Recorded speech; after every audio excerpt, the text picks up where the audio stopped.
Olá, seja bem-vindo à TV Câmara Jacareí, a TV pública da cidade. Está começando mais um programa Espaço Parlamentar, um programa que fala sobre os vereadores aqui de Jacareí. Hoje nós temos a presença aqui do vereador Luiz Flávio, o Flavinho. Flavinho, muito obrigado pela presença. Queria que o senhor já começasse contando pra gente. Nasceu em Guararema e se mudou para Jacareí em que época? Na verdade, nasci em Guararema, mudei para cá com 6 anos de idade, né? E desde 6 anos de idade que eu moro aqui na nossa cidade de Jacareí. E como é que foi essa transição, né? Você morou um tempinho em Guararema, se recorda de alguma coisa por lá? Ah, recordo de muita coisa boa, né? Na verdade, eu morei em Guararema numa chácara. Minha mãe e meu pai vieram de Minas Gerais para morar em Guararema. Minha mãe e meu pai eram caseiros de uma chácara, né? Então, meu pai, infelizmente, não pôde ter o convívio dele por razão de ser acometido aí pelo vício do álcool, né? Uhum. Então, ele largou minha mãe por volta de 85 e foi nesse tempo que nós mudamos aqui para Jacareí.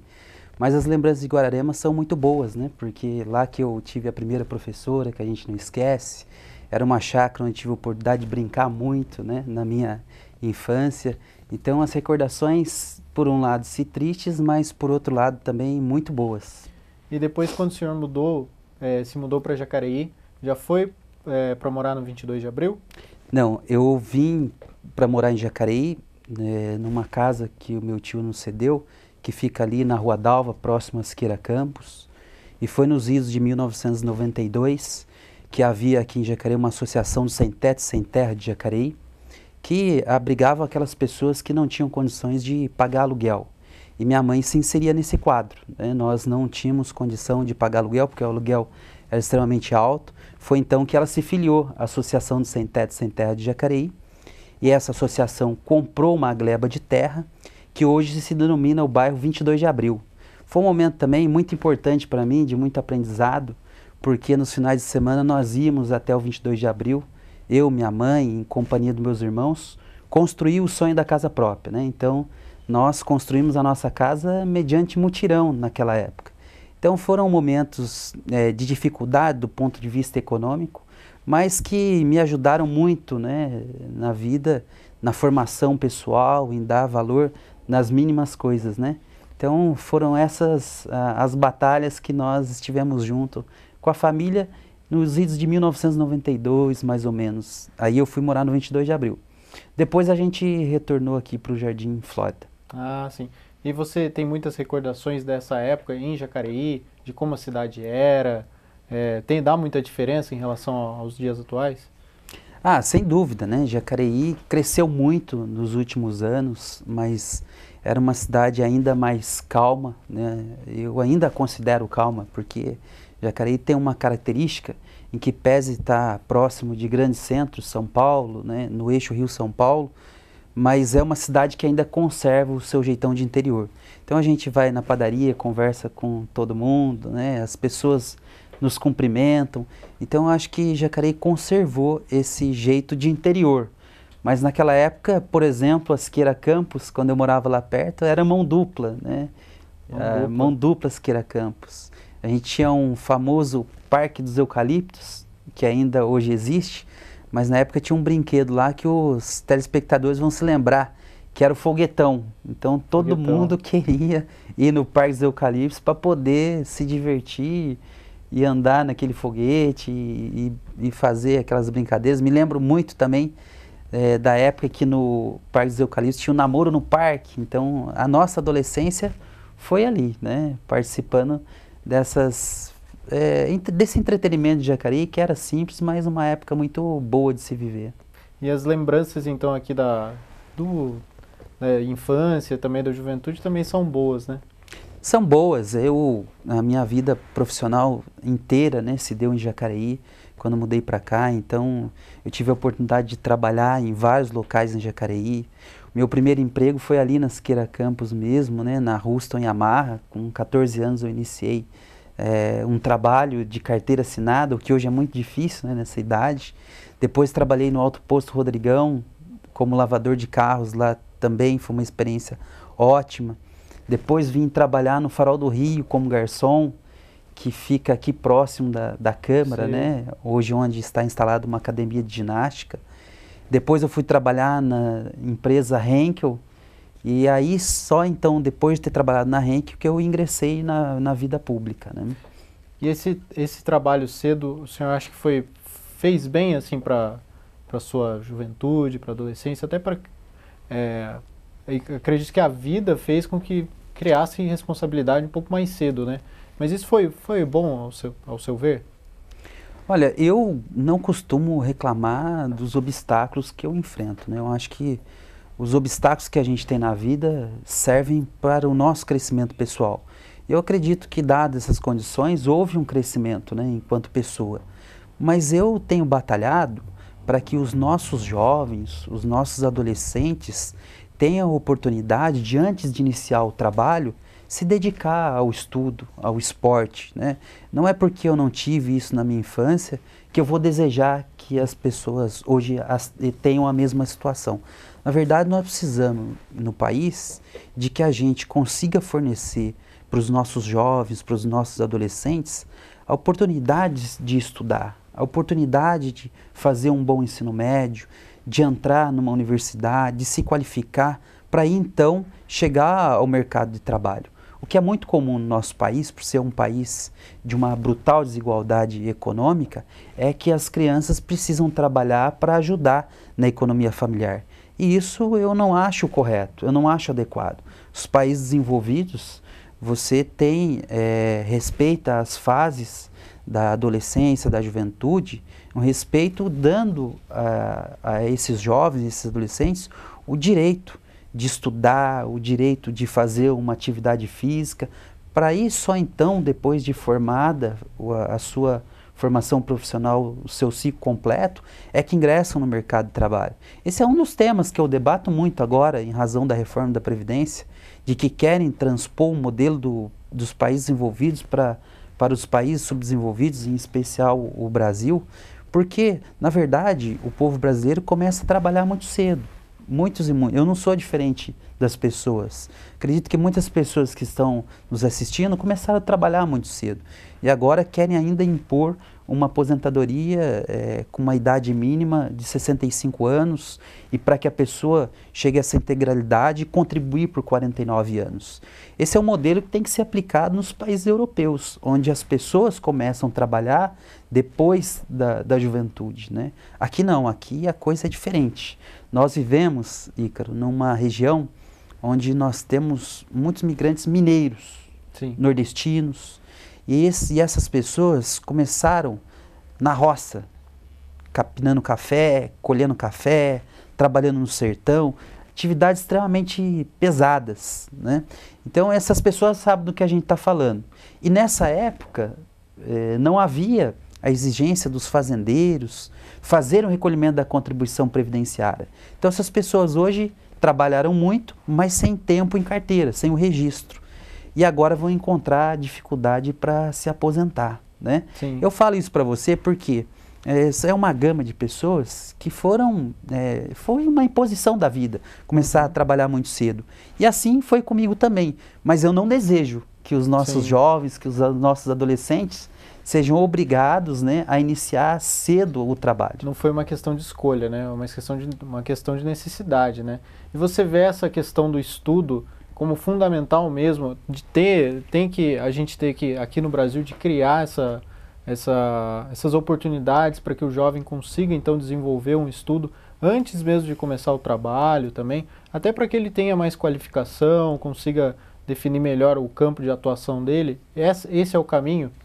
Sem dúvida. Olha, eu vou contar uma história aqui para você, já que é um programa descontraído, mas que a minha época, e que não faz tanto tempo assim, né?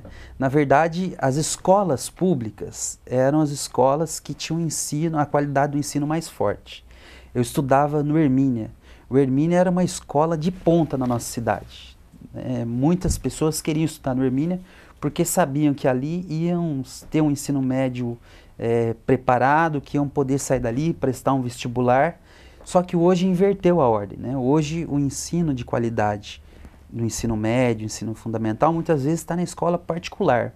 Por que eu estou dizendo isso para você? Isso faz com que a desigualdade ela permaneça, porque nós não damos muitas vezes ao aluno do ensino médio a mesma condição que tem o aluno que está na rede particular. Para que a gente possa fazer com que esse ciclo de oportunidades seja invertido, passa-se por uma melhoria constante da educação pública. O ensino médio aqui no estado de São Paulo é vergonhoso. Os índices são assim muito difíceis para os alunos. Demonstra uma falta de política educacional no sentido da qualidade. O nosso país ele passou por uma universalização da educação, mas a qualidade do ensino médio no estado de São Paulo é assombrosa. Eu recebo relatos de jovens que terminam o ensino médio, conseguem ler um texto, mas não conseguem interpretar o que leram. E isso diz respeito à formação do cidadão.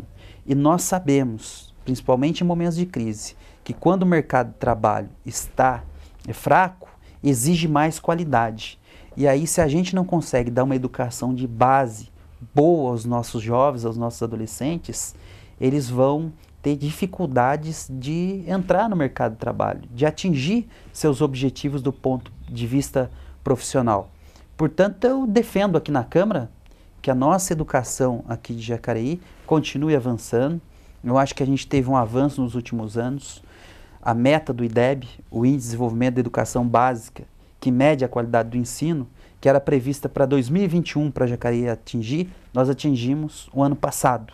Então mostra que nós estamos no caminho certo. Precisa continuar. A grande dificuldade, Icaro, é quando as crianças saem do ensino municipal e ingressam no ensino estadual. Isso quebra um ciclo de desenvolvimento daquela criança, daquele jovem, né? Então a nossa luta é lutar por uma educação pública, gratuita e de qualidade. Você tem essa dificuldade dessa transição, né?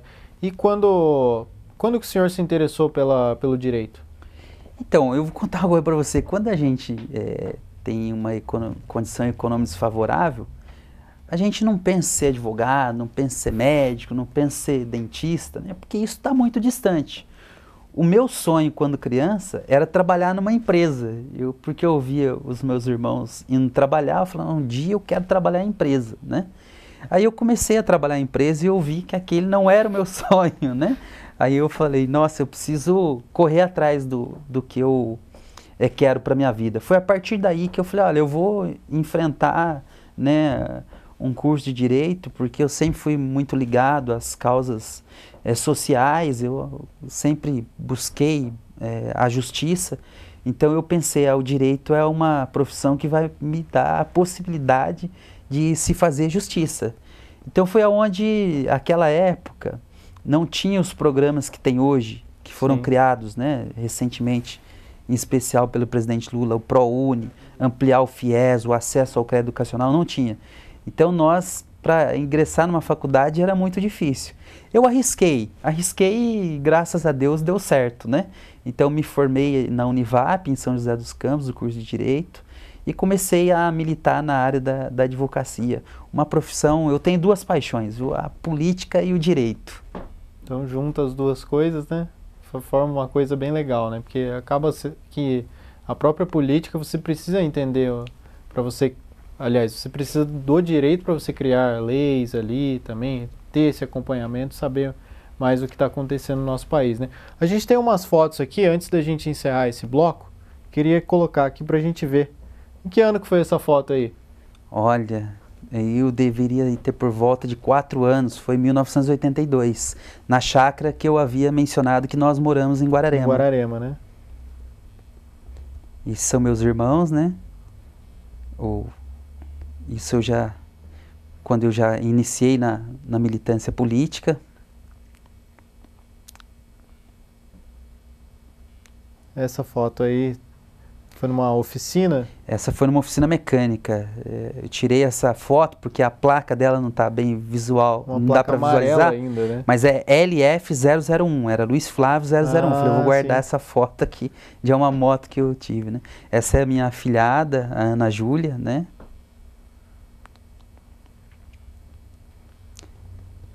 Aí temos uma foto tocando sanfona aí. Essa foto aí é só para fazer uma graça, né? Como diz as pessoas. Porque gosta eu não, de música? não toco. Olha, eu gosto de música, gosto de ouvir, mas não tenho ritmo. Não tem ritmo. Não tenho ritmo. Mas gosta de música festa junina, música sertaneja? Pelo fato de minha família ser mineira, eu tenho, assim, muita admiração pela música sertaneja, e especial a de raiz. A de raiz, né? Gosto das músicas de raiz sertaneja, né? Um sertanejo. Pagode de Tião Carreiro e Pardinho, né? Sim. Então eu gosto de música mais antiga, né? Isso. Porque hoje em dia, você fala sertanejo, já vem aquelas bandas mais, que são as mais atuais, né? Mas não, né? O pessoal, às vezes, acaba gostando mais das de raiz, né? As antigas, né? As antigas, na verdade, elas têm história, têm conteúdo, né? Então, quando a gente ouve uma música assim, nos remonta à nossa infância. Então, eu gosto muito de ouvir música caipira, música de raiz. Tá certo. A gente tem mais uma foto aí também, eu queria que o Guilherme colocasse lá pra gente ver, que é com o ex-presidente Lula, né? De quanto que é essa foto? Essa foto é de 92. O ex-presidente Lula veio fazer um comício. Eu já era um militante das causas sociais. E o presidente Lula, à época, era um líder, né, dos sindicatos, um líder das massas do nosso país. Foi então eu tive o prazer de tirar essa foto com ele. Muito legal. Tá aí pra história, né? Pra história. Essa foto. Muito bem, Flavinho. A gente vai fazer uma pausa aqui e a gente volta depois dos nossos comerciais. Não saia daí.